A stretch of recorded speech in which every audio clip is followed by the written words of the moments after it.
Hi అండి. Welcome back to my channel. ఓం శ్రీ మాత్రే నమః.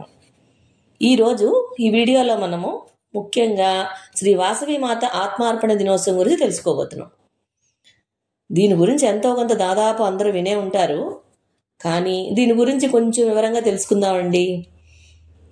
ఈ వాసవి మాత ఆత్మార్పణ దినోత్సవం అంటే ఏంటో తెలుసా మీకు?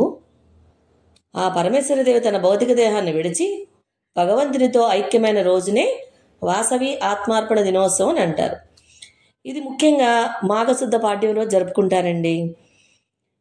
ఈ వాసవి కన్యకా పరమేశ్వర ఆలయము ముఖ్యంగా పశ్చిమ గోదావరి జిల్లా పెనుగొండలో ఉందండి. ఈ దేవాలయానికి సంబంధించిన స్థల పురాణం కూడా ఒకటి ప్రాచుర్యంలో ఉంది. దాని గురించి కొంచెం మనం తెలుసుకుందాం ఇప్పుడు. అదేంటంటే, ఆంధ్రప్రదేశ్ రాష్ట్రంలో పశ్చిమ గోదావరి జిల్లాలో పెనుగొండ అనే పట్టణంలో పూర్వం వైశ్యులే అత్యధికంగా ఉండేవాళ్ళు. ఆ గ్రామంలో ఉండే కుసుమశ్రేష్ఠి దంపతుల కూతురు ఈ వాసవి. ఆమె చాలా అందగత్తె, గుణవంతురాలు. ఆమె అందాన్ని చూసి ప్రతి ఒక్కళ్ళు ఆశ్చర్యచకితులైపోయేవాళ్ళు. ఒక సందర్భంలో రాజు విష్ణువర్ధనుడు ఆవిడని చూశాడు. ఆమె అందాన్ని చూసి మోహించాడు. తాను వాసవిని పెళ్లి చేసుకుంటానని ఆమె తండ్రితో కూడా చెప్తాడు. కానీ ఆవిడ అందుకు అంగీకరించదు. దాంతో ఆ రాజుగారు ఆగ్రహిస్తాడు. వెంటనే మొత్తం ఊరినే నాశనం చేద్దామని కూడా సిద్ధమవుతాడు. ఇదంతా ఈ ఊరి ప్రజలకు అందరికీ తెలుస్తుంది.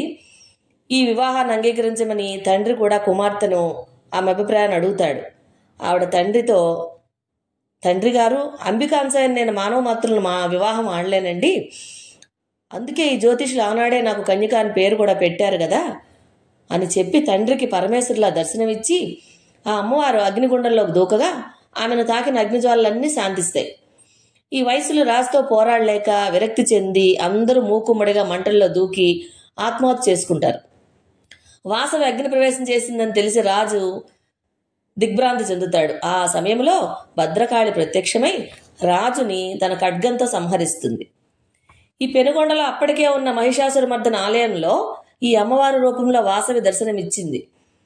సో గ్రామ ప్రజలందరూ ఆనంద పరవశులైపోయి ఈ ఆత్మాహుతి చేసుకున్న వాసవి అమ్మవారి రూపంలో అవతరించిందని భావించి ఆవిడ కోరిక మేరకు ఈ అమ్మవారి కోసం ఒక ఆలయం కట్టించారు.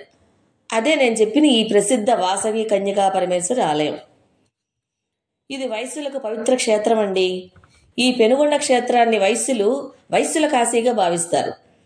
ఈ వైశ్యుల కులగౌరవం కాపాడడం కోసం ఆమె అగ్నిప్రవేశం చేసి ఆత్మత్యాగం చేసిన తల్లి ఆ వాసవీదేవి వంశ ప్రతిష్ఠ కోసం కన్యగానే ఆత్మావతికి సిద్ధపడిన వాసవీదేవి ఆవిడ త్యాగ నిరతి చాలా గొప్పది.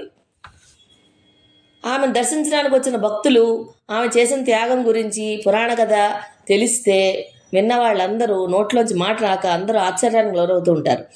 ఆ తల్లి త్యాగం తెలిసిన తర్వాత ఎటువంటి వాళ్ళైనా కన్నీటి పర్యంతం అవ్వడం అతిశయోక్తి కాదు. ఆలయం నుండి బయటకు వచ్చాక కూడా మనం ఆ మనసుల్ని, ఆ స్మృతులు అవి వెంటాడుతూనే ఉంటాయండి. మామూలు స్థితికి రావడానికి కొంత సమయం కూడా పడుతుంది. అంత గొప్పది ఈ వాసవి మాత ఆత్మార్పణ దినోత్సవం.